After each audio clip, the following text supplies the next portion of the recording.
Hi, this is Dr. Gregory Sadler.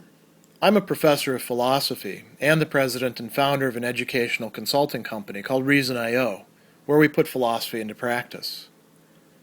I've studied and taught philosophy for over 20 years, and I find that many people run into difficulties reading classic philosophical texts. Sometimes it's the way things are said or how the text is structured. But the concepts themselves are not always that complicated, and that's where I come in. To help students and lifelong learners, I've been producing longer lecture videos and posting them to YouTube. Many viewers say they find them useful. What you're currently watching is part of a new series of shorter videos, each of them focused on one core concept from an important philosophical text. I hope you find it useful as well. Nicomachean Ethics, Book 3, contains a very important discussion on Aristotle's part of what we can call deliberation. And in that passage, he's actually using this verbal form, bouleusis, but in other places he talks about bouleusis, the noun. What we're going to cover here is primarily just what is coming out of this Nicomachean Ethics Book 3 discussion, although there are other things that fill out the account and add to it in other sections of the work and in other works like, for example, the rhetoric. So what is deliberation? This is something that's very important to moral life and decision making. As a matter of fact, it's not only important to moral decision making, it's important to all decision making, because decision making by itself typically does involve some degree or amount of deliberation. He says that it's an investigation of some sort, a zetesis, the word that he uses for seeking, Not every type of investigation necessarily is deliberation. Deliberation is a subclass of that. And what is it engaged with? It's essentially connected with means and ends. It's trying to determine what means ought to be chosen or judged as the right ones in relation to given ends. Aristotle says that deliberation doesn't deliberate about ends. It takes the ends as given to it, and then it works from that basis. So you could think about a person who's already got some given aim or intention in sight, and now they're trying to figure out how best to do it. So he talks about two different aspects of that here. What the means are, what are the available means to something, and this might be done through, brainstorming, right? Or through experience that allows a person to know what the available means are and they can perceive them in the situation. And then it also goes beyond that, and it says if there's more than one mean available to doing something, what are the advantages and disadvantages of these various means and ends? How can we weigh them against each other? So if you use, for example, medicine as a case that he, in fact, brings up. Now, our medical technology and our skill are way, way developed beyond Aristotle's time. His father, by the way, was a physician, and Aristotle himself knew quite a bit about medicine. But the medicine that he had at his disposal was not what we currently enjoy. There's still a lot of things that are judgment calls. There's still a lot of deliberation that has to go into that. That's why we have, in fact, medical ethicists in hospitals to help people think through these difficult things. And when doctors engage in treatments, it's not an automatic procedure. Otherwise, you could just use WebMD, which some people do, to screw themselves up or to get themselves very anxious, right? Now, that said, what else can we say about deliberation? He says that it's about, there's one other thing before I go into this. Aristotle, I didn't put this on the board, but he wants to stress, people do in fact deliberate about everything. But a lot of those things are what crazy people deliberate about. He says we're only going to talk about the deliberation that somebody who is rational would engage in. Not just, the kind of thing that's like deliberation that people do engage in, thinking, should I eat the moon today, or should I instead be made of glass? Those are not things we really deliberate about, and if you are, well, you've got bigger problems than understanding Aristotle. Okay, so that said, What do we deliberate about? He says we deliberate about matters that our action has some role in. So there's a lot of things that go into determining what happens in life. And Aristotle names off some of these things, like necessity, right? We don't deliberate about things that are within the scope of necessity because there's no scope for our own action to have any impact in that case. There's also chance, things that are totally up to chance we can't deliberate about, except perhaps about what we might do in response to them. But we can't really do much with that. Things that are totally up to other people, we don't deliberate about either. Things that are, not really our business. He says, the Spartans don't deliberate about what the best form of government would be in some other place.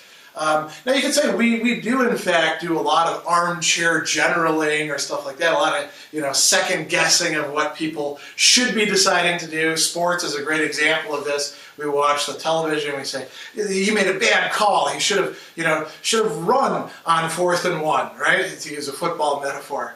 We're not really deliberating in that case because it's not up to us. We're not the ones actually engaged in that situation. I suppose if you're playing your video game and you're deliberating about whether to go on 4th and 1 and you're mulling it over, then you are actually deliberating. But you're not deliberating about a real football game. You're deliberating about something imaginary played out on a television set or a monitor or whatever, right? So we deliberate about things that our action has some role in, something that we can actually decide. Not necessarily 100%, but we have some stake in it. Now, we also deliberate only about things that are possible, and this almost goes along with saying that things that we can influence through our own action. Aristotle says, if we carry out a process of deliberation and we come to a point where we realize that there's an impossibility, deliberation's over. We don't deliberate anymore because we say, it just can't happen. No need to think about what means would lead to that end. That end is not realizable at this point in time. Maybe down the line, right? The doctor at a certain point with the sick patient who's terminally ill is going to say, there's nothing I can do anymore. Nothing for me to deliberate about. You probably have some things to deliberate about, like your will and where you want your stuff to go. Sounds a little morbid, but it fits into this practical reasoning, doesn't it? So it's about things that are possible. We also deliberate, Aristotle says, about matters that are not already completely determined by sciences or disciplines. If you want to deliberate over whether 2 + 2 = 4, unless you're doing some really weird number theory that I'm not familiar with, you're probably getting way outside of what Aristotle's calling deliberation, right? We deliberate about things that haven't been completely decided by the sciences. And it's interesting, when you look at expert practitioners of a particular discipline, you often find that there is still a lot of scope for deliberation in areas where most of us would assume it's pretty cut and dried. That's why we actually do oftentimes need trained experts who are good at engaging in deliberation about that particular thing. Aristotle thinks that with respect to the disciplines themselves, they have particular ends that they don't worry about whether those are good ends or not. They just consider the means to it. So medicine, health, right? You're not supposed to be killing your patients unless somehow that's going to lead to health. Maybe by some utilitarian calculation, we're killing some patients, helps out a greater number. But Aristotle says health itself is the end that medicine seeks. Rhetoric, if you're engaging in rhetoric, its goal is either persuasion or finding the means to persuasion, depending on what definition you're going to use of the art of rhetoric.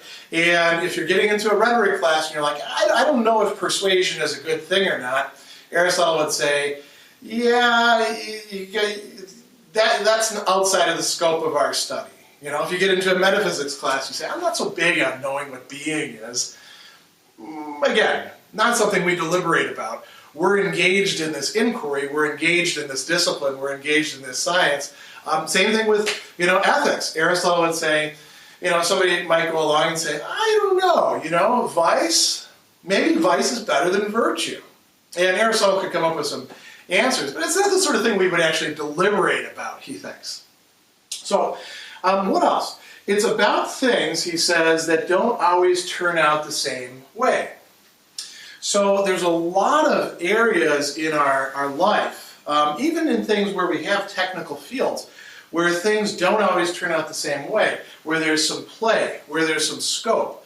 And again, this is where deliberation plays a very important role in how we do things. The last thing that I want to say is Aristotle says something really interesting towards the end of this discussion, where he's connecting deliberation up with what he's also termed deliberative desire, or boulēsis, that is moral choice. Aristotle says that these two things go together. That's why we call boulēsis deliberative desire. He says there's kind of a chain of practical activities that take place. First, we deliberate about something. We have a given end in mind. We deliberate about the means. Then we engage in an act or a process of judging, of literally separating things out. Krine. It's the word that we get critic from. Krites, judge. And so we first deliberate, and then after we've deliberated, or perhaps at the end point of that process, we come to a judgment. Once we've got that judgment, we then fix our desire, as he says, according to deliberation, which means what we're doing is we're choosing. So choice comes after we have deliberated. Or, you might say, if they're part of a continuous process where perhaps they kind of pervade each other, choice is on one end, deliberation is on another end, and they bleed into each other. So deliberation is going to be extremely important in moral life because it leads to choice, and choice leads to the formation of our characters or their reformation.